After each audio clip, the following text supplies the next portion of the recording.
आप सभी का एक बार फिर से स्टडी मेंटर पर स्वागत है। अभी हम ज्योग्राफी क्लास 6 की एनसीईआरटी की किताब कर रहे हैं। इस संदर्भ में हमने इससे पहले 4 चैप्टर्स कंप्लीट कर लिए थे।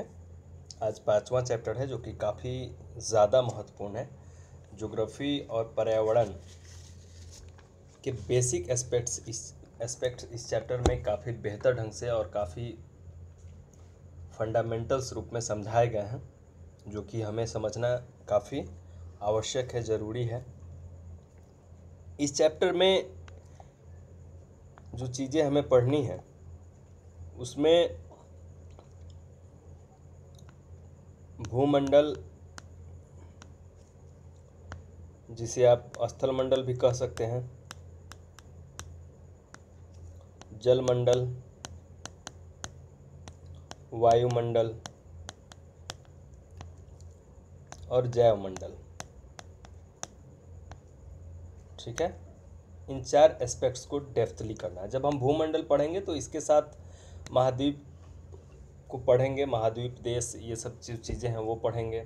जलमंडल के साथ हम महासागर पढ़ेंगे। वायुमंडल पढ़ते समय हम थोड़ी बहुत जो है वायुमंडलीय संरचना के संदर्भ में जानेंगे। आगे के क्लासेस में जहाँ पे बहुत डेप्थली पढ़ाना होगा वहाँ बताऊँगा। अभी जितना आवश्यक होगा उतना ज़रूर बताऊँगा। जैवमंडल इन सब का सामंजस्य है तो इसके बारे में जानेंगे। ये सारी चीज़ें हमें इस चैप्टर के अंतर्गत जाननी है। ये ब्रीफ हो गया इस चैप्टर का कि काफ़ी ब्रीफली मैंने बता दिया कि क्या क्या हमें पढ़ना है। और अब शुरू करेंगे। उन सबसे पहले जो नए मित्र हैं, जो पहली बार हमारी वीडियो को देख रहे हैं, वो चैनल को सब्सक्राइब कर लें। नीचे यहाँ पे बटन होगा सब्सक्राइब का, उसे आप क्लिक कर लें ताकि आपको हमेशा जो है जो न्यू वीडियोज़ होगी चैनल पे डाली गई वो रिसेंट अपडेट्स आपको अपने आप जो है जब भी आप यूट्यूब खोलेंगे प्राप्त हो जाएगा। और ये निःशुल्क होता है, इसमें कोई किसी तरह का कोई फ़ी नहीं होता है। आपको काफ़ी फ़ायदा होगा इस चीज़ का। हमारी वीडियो आपको हमेशा अच्छी लगेगी और मैं पूरी कोशिश करूँगा कि आपकी मैं ज़्यादा से ज़्यादा सहायता कर सकूँ, ठीक है। चलिए अब हम शुरू करते हैं। जैसे कि आप पहले अध्याय में पढ़ चुके हैं कि पृथ्वी एकमात्र ऐसा ग्रह है जिस पर जीवन है। मानव यहाँ जीवित रह सकता है क्योंकि जीवन के लिए आवश्यक 3 तत्व भूमि, जल और हवा भूमि पर, पृथ्वी पर मौजूद है। पृथ्वी की सतह ऐसी है जो पर्यावरण के 3 प्रमुख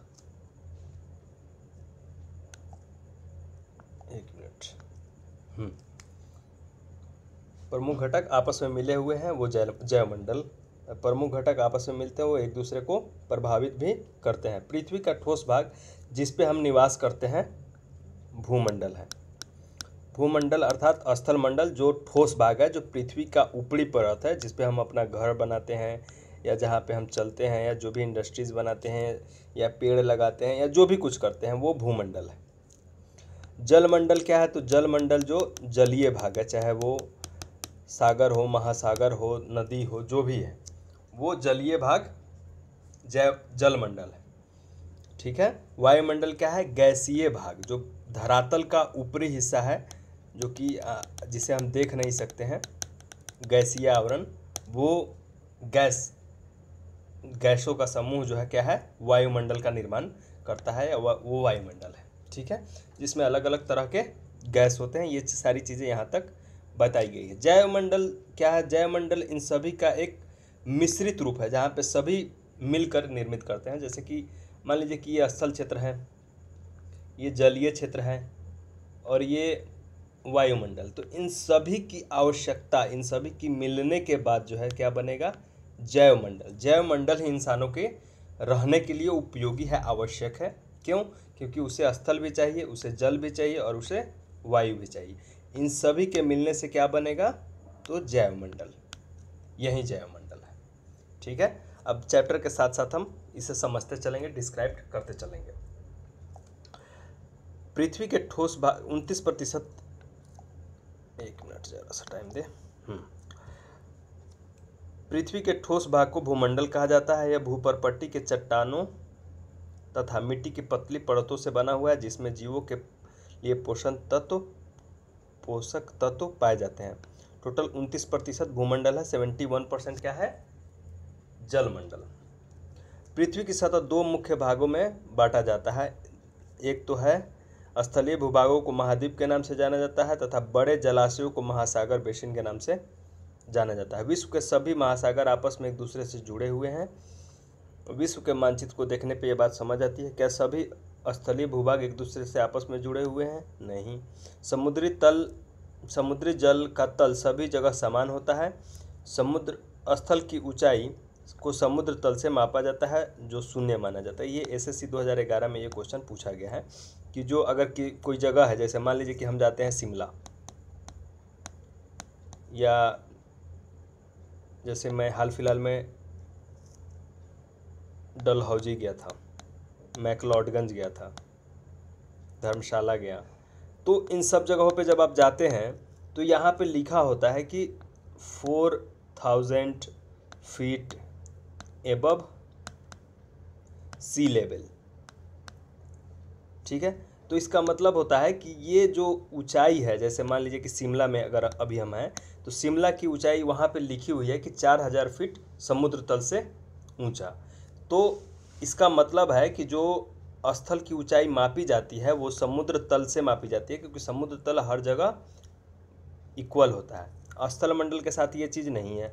स्थल मंडल यहाँ पे समतल है, अगले जगह पहाड़ हो सकता है, उसके अगले जगह पठार हो सकता है, उसके अगले जगह खाई हो सकता है, कुछ भी हो सकता है।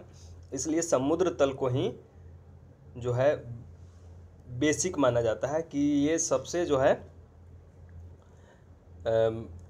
प्रासंगिक है, सबसे प्रामाणिक है, क्योंकि इसमें किसी तरह का परिवर्तन नहीं होता। स्थलों पे ही सारे संरचनाएं बनती हैं, तो अलग अलग स्थल रूपों का अलग अलग आकार हो सकता है, अलग अलग ऊंचाई हो सकता है, इसलिए समुद्र तल को ही इसके लिए एक मानक रखा गया है। ठीक है, ये इन्होंने जो 7 महाद्वीप हैं उसका नाम दिया है, और साथ में इन्होंने महासागरों का, जैसे ये महाद्वीप देखिए, दक्षिण America, Africa, Asia, Europe, north America, Antarctica और ऑस्ट्रेलिया। 7 हो गए, 5 और 2 7, ठीक है। और महासागर देखिए, हिंद महासागर, प्रशांत महासागर, अटलांटिक महासागर और आर्कटिक महासागर। ठीक है, महासागर भी दिया हुआ है इसमें और महाद्वीप भी दिया हुआ है। 7 प्लस कितने, 4। चलिए, विश्व का सबसे ऊंचा शिखर माउंट एवरेस्ट समुद्र तल से 8848 मीटर ऊंचा है। विश्व का सबसे गहरा भाग प्रशांत महासागर में मेरियाना गर्त है, जिसकी गहराई 11022 मीटर है। क्या आपने कभी कल्पना किया है कि समुद्र की गहराई पृथ्वी के सबसे ऊंचे भाग से इतने अधिक भी हो सकती है? तो ये फैक्ट है, आपको याद रखना होगा। मेरियाना गर्त जो है सबसे गहरा स्थल है और सबसे ऊंचा है माउंट एवरेस्ट। ठीक है, अब आते हैं दूसरी चीज़ पे, महाद्वीप। यहाँ पे कुछ फैक्ट दिए गए हैं कि एवरेस्ट पे सबसे पहले कौन चढ़ा, महिला कौन थी, पुरुष कौन थे, तो इसे आप देख लीजिएगा। आते हैं महाद्वीप पे। टोटल 29% स्थल है, ठीक है, जिसमें 7 प्रमुख महाद्वीप हैं। ये विस्तृत जलाशय के द्वारा एक दूसरे से अलग होती रहती है, ठीक, अलग है या की गई है। ये महाद्वीप है एशिया, यूरोप, अफ्रीका, उत्तरी अमेरिका, दक्षिण अमेरिका, ऑस्ट्रेलिया और अंटार्कटिका। विश्व के मानचित्र को देखिए और ध्यान दीजिए कि स्थल का बहुत बड़ा भाग उत्तरी गोलार्ध में पाया जाता है। मतलब सर्वाधिक भाग जो स्थल का है, जब आप वर्ल्ड का मैप देखते हैं तो सर्वाधिक भाग जो है, जैसे हमने पिछले चैप्टर 2 जब हमने पढ़ा था तो हमने क्या जाना था कि जो 0 डिग्री है, ये रहा 0 डिग्री। तो 0 डिग्री अगर ये है विषुवत रेखा, देखिए ज़्यादातर स्थल भाग कहाँ है, ये नॉर्थ हेमिस्फीयर हो गया और ये साउथ हेमिस्फीयर हो गया, दक्षिणी गोलार्ध और उत्तरी गोलार्ध। ठीक, तो देखिए ज़्यादातर स्थलीय भाग कहाँ है, तो इसमें है। कम स्थलीय भाग इसमें है, इसमें ज़्यादातर क्या है, जलीय भाग। ठीक है, तो यही चीज़ यहाँ पे आगे समझाया गया।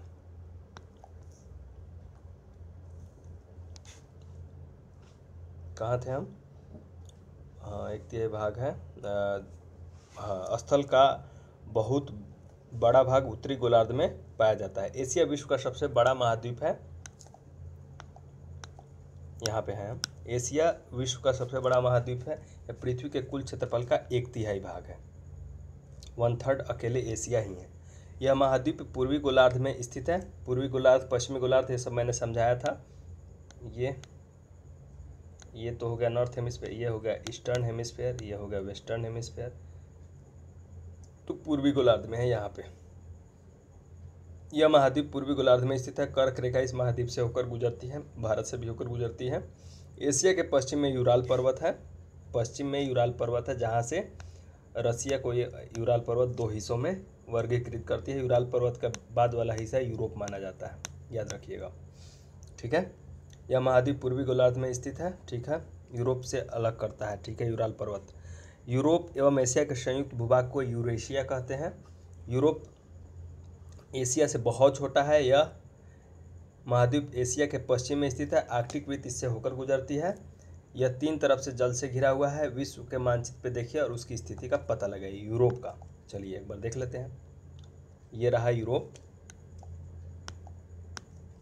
वहाँ पे 2-3 बातें कही गई थी। ये एशिया के पश्चिम में है, तो बिल्कुल पश्चिम में। मैंने आपको समझाया था कि नॉर्थ का मतलब होता है यहाँ पे नॉर्थ होगा, तो ये नॉर्थ है, तो ये वाला हिस्सा क्या होगा, तो वेस्ट होगा। ठीक है, तो ये यूरोप है। ये रहा आर्कटिक सागर। आर्कटिक सागर इसे अलग अलग क्षेत्रों से 3 तरफ से इन्होंने कहा है कि सागरों से घिरा है। तो 1, 2 और ये रहा 3। इधर से लैंड है, पर 3 तरफ से देखिए ये समुद्र से घिरा हुआ क्षेत्र है। ठीक है, अगर आप नहीं भी लेते हैं तो भी यहाँ भी भूमध्य सागर है, तो ये भी तीसरा आप मान सकते हैं। यूरोप 3 हिस्सों से घिरा हुआ है, भूमध्य सागर नीचे है इटली के बाद, तो 3 तरफ से ये समुद्र से घिरा हुआ है। ठीक है, वापस आते हैं। अफ्रीका, अब अफ्रीका देखते हैं। एक चीज़ और यहाँ पे मैंने लिख दिया है, आप इसे नोट कर लें।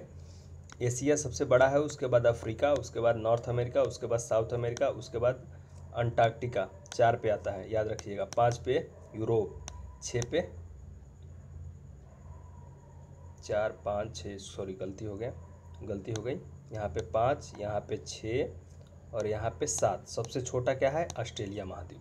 ठीक है, 1, 2, 3 और ये 4, अंटार्कटिका 5, यूरोप 6 और ऑस्ट्रेलिया सबसे छोटा महाद्वीप है, तो 7।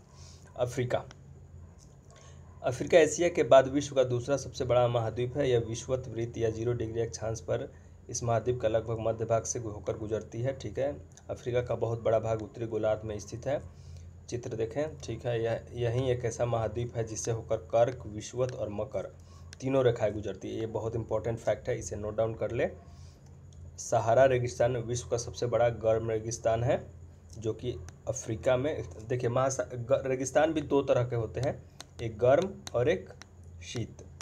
गर्म जैसे सहारा हो गया, शीत में क्या आएगा, तो साइबेरिया है, या कनाडा का जो उत्तरी हिस्सा है वो है, लेह लद्दाख है भारत में, वो है।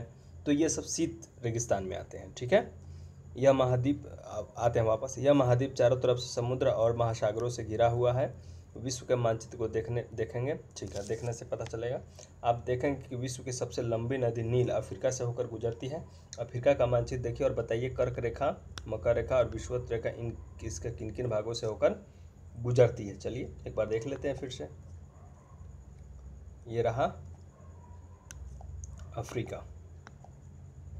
ठीक है, ये रहा 0 डिग्री, ये रहा 23.5 डिग्री नॉर्थ और ये रहा 23.5 डिग्री साउथ। ये तीनों होकर गुजर रहे हैं। देखिए, एक यहाँ से, एक यहाँ से और एक यहाँ से।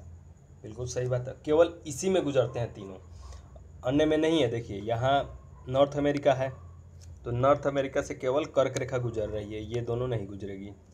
दक्षिण अमेरिका में देखिए ये दोनों गुजर रही है, तो ये नहीं गुजरेगी। इसके साथ भी यही चीज़ है, एशिया के साथ। भारत से यहाँ कर्क रेखा गुजर रही है, विषुवत रेखा एशिया के अन्य हिस्से से गुजर रही है, लेकिन मकर रेखा नहीं गुजरेगी। मकर रेखा सीधा ऑस्ट्रेलिया में मिलेगी। ठीक है, तो इन सब चीज़ों को ध्यान रखिएगा। अब आते हैं वापस। नीचे लिखा हुआ है उत्तरी अमेरिका विश्व का तीसरा सबसे बड़ा महाद्वीप है। यहाँ मैंने जब आपको लिखाया है क्रम में इनके सातों के, तो इसमें देखिए नॉर्थ अमेरिका तीसरे पे आ रहा है। तीसरा सबसे बड़ा महाद्वीप है। यह दक्षिण अमेरिका से एक संकरे स्थल से जुड़ा हुआ है, जिसे पनामा जल संधि स्थल संधि कहते हैं। ठीक है, यह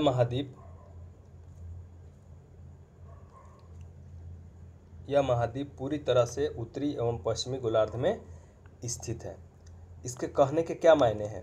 पूरी तरह से उत्तरी और पश्चिमी गोलार्ध में, मतलब देखिए अक्षांश में तो यह उत्तरी गोलार्ध में है, अक्षांश में उत्तरी गोलार्ध, चैप्टर 3 में मैंने सब समझाया है आपको, सॉरी 2 में। ठीक, और देशांतर में क्या होगा? तो ग्रीनविच से चूंकि ये किधर है तो वेस्ट में है, तो इसलिए क्या होगा? पश्चिमी गोलार्ध। अगर आप नए हैं, इस चैप्टर को पहली बार देख रहे हैं, तो आप चैप्टर 2 को एक बार अच्छे से देखें, मैंने ये सारी चीज़ें वहाँ पे समझाई हुई है, आपको कोई दिक्कत नहीं होगी। फिर आप जो है वापस आकर इसे देखें। वैसे जहाँ ज़रूरत हो रही है तो थोड़ी बहुत मैं ज़रूर बता दे रहा हूँ आपको। ठीक है, आप इन महासागरों का, यह महाद्वीप 3 महासागरों से घिरा हुआ है। क्या आप इन महासागरों का नाम बता सकते हैं? ठीक है, देखिए यहाँ पे है प्रशांत, यहाँ पे है अटलांटिक और यहाँ पे है आर्कटिक। ये 3 महासागर नॉर्थ अमेरिका से जुड़ा हुआ है, या इसके 3 तरफ है। ठीक है, प्रशांत यहाँ तक हो जाएगा, अटलांटिक है यहाँ, ये आर्कटिक हो गया। ठीक है, चलिए यहाँ पे है स्थल संधि, एक टर्म आया है स्थल संधि, पनामा स्थल संधि का शब्द का उपयोग, इसको डिफाइन किया गया है। स्थल का एक संकरा भाग होता है जो 2 बड़े स्थलीय भागों को एक दूसरे से जोड़ता है। तो 2 स्थलीय भाग आपस में जुड़ा हुआ है तो वो वहाँ पे स्थल संधि बोलते हैं। जलीय संधि होता है कि जहाँ पे एक जल पे एक जो है सीमा निर्धारित की गई होती है, एक दूरी के आधार पे वो मापी गई होती है कि इस समुद्र तट से इतनी दूरी के बाद जो है इसकी जल संधि शुरू होगी, या ये इस देश की सीमा है, उसके आगे की नॉटिकल मील में नापी जाती है समुद्री दूरी, तो उसके आगे की नॉटिकल मील उसके दूसरे साइड के देश के अनुसार से होगी। ठीक है, अब आते हैं दक्षिण अमेरिका का अधिकांश भाग। दक्षिण अमेरिका का अधिकांश भाग दक्षिणी गोलार्ध में स्थित है। इसके पूरब तथा पश्चिम में कौन से 2 महासागर हैं? तो जैसे मान लीजिए कि ये थोड़ा सा खराब हो गया, पर कोई नहीं, मान लीजिए यही है, इधर हो गया प्रशांत और इधर हो गया अटलांटिक। ठीक है, याद रखिएगा।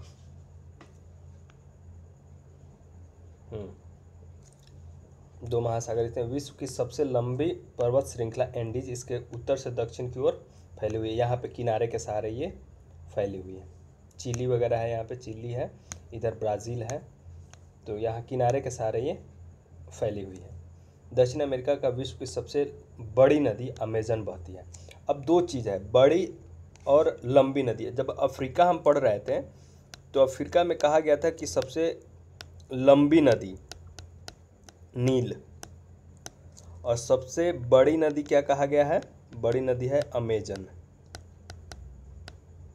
ठीक है, तो नील लंबी है, लंबी होने का मतलब ये नहीं है कि ये बड़ी भी होगी। बड़ी का मतलब है कि क्वांटिटी, मतलब कि जल की मात्रा बहुत ज़्यादा होना। तो बहुत ज़्यादा जल की मात्रा अमेजन में है, और लंबाई केवल नील के पास है। नील बहुत ज़्यादा लंबी है, लेकिन जल की जो क्वांटिटी अमेजन के पास है उतनी नील के पास नहीं है। तो इसलिए क्वेश्चन जब भी आए तो एक बार अच्छे से उसको ध्यान से पढ़िएगा। लंबी पूछेगी तो नील होगा, चूँकि ये ज़्यादातर रेगिस्तानी क्षेत्रों से होकर बहती है तो इसके पास ज़्यादा जल नहीं होगा। और अमेजन क्या है? अमेजन दक्षिण अमेरिका में है और विषुवतरेखीय वन के क्षेत्रों में है, ब्राज़ील वगैरह में काफ़ी ज़्यादा वर्षा होती है, तो इस कारण से जो है इसमें जो जल की मात्रा है बहुत ज़्यादा होती है। ठीक है, यही चीज़ यहाँ पे समझाया गया। अगला है ऑस्ट्रेलिया विश्व का सबसे छोटा महाद्वीप है। ऑस्ट्रेलिया हम पढ़ रहे हैं, विश्व का सबसे छोटा महाद्वीप है जो कि पूरी तरह दक्षिणी गोलार्ध में स्थित है। यह चारों तरफ महासागरों तथा समुद्रों से घिरा हुआ है। इसे द्वीपीय महाद्वीप भी कहा जाता है। ठीक है, अब आते हैं हम अंतिम अंटार्कटिका। एक बहुत बड़ा महाद्वीप है जो कि दक्षिणी गोलार्ध में स्थित है। इसका क्षेत्रफल यूरोप और ऑस्ट्रेलिया के संयुक्त क्षेत्रफल से भी अधिक है। दक्षिणी ध्रुव इस महाद्वीप के मध्य में स्थित है। ठीक है, चूँकि यह दक्षिणी ध्रुव क्षेत्र में स्थित है इसलिए हमेशा मोटी बर्फ की परतों से ढका रहता है। ठीक है, अब क्यों ढका रहता है? क्योंकि सूर्य की किरणें तिरछी पड़ती है या बिल्कुल नहीं पड़ती है। नॉर्थ में आ जाएगा तो यहाँ पे 6 महीने की रात होगी, तापमान कम होने के कारण क्या होगा? पानी जो है बर्फ़ के रूप में तब्दील होता जाएगा, तो वो बहुत ज़्यादा गहरी और बहुत मोटी परत बन जाएगी। ठीक है, यहाँ किसी भी प्रकार का अस्थायी मानव निवास नहीं है। बहुत से लोगों ने यहाँ पे शोध केंद्र, यहाँ पे बहुत से देशों के यहाँ शोध केंद्र स्थित है। भारत के शोध केंद्र का नाम है मैत्री और दक्षिण गंगोत्री, लेकिन इसके अलावा भी बनाया गया है, मैंने यहाँ पे लिख दिया है, आप इसे देख लें। ये पिछले कुछ एग्ज़ाम्स में पूछते रहे हैं, तो मैंने इसे अपने नोट्स के साथ। अंटार्कटिका पे जो शोध केंद्र है भारत का, एक तो मैत्री और एक दक्षिण गंगोत्री और एक भारती। ठीक है, भारती भी बनाया गया है हाल में, तो 3 हो गए ये। और इसके अलावा आर्कटिक पे जो शोध केंद्र है भारत का, वो है हिमाद्री। ठीक है, इतना आपको। आर्कटिक कहाँ है, तो उत्तरी गोलार्ध में, उत्तरी ध्रुव के पास। ठीक, और अंटार्कटिका कहाँ है, तो ये दक्षिणी गोलार्ध में, दक्षिणी ध्रुव के पास। तो ये कंफ्यूज नहीं होना है। ठीक है, तो दक्षिणी गोलार्ध में भारत ने 3 बनाए हैं और उत्तरी गोलार्ध में केवल एक हिमाद्री। ठीक है, आज की कक्षा के लिए हम इतना ही रहने देते हैं, फिर इसके बाद का जो है जलमंडल से हम अगले वीडियो में शुरू करेंगे। ठीक है, ठीक है, आशा करता हूँ फिर अगले वीडियो में आपसे मिलूँगा। ठीक है, चलिए, नमस्कार।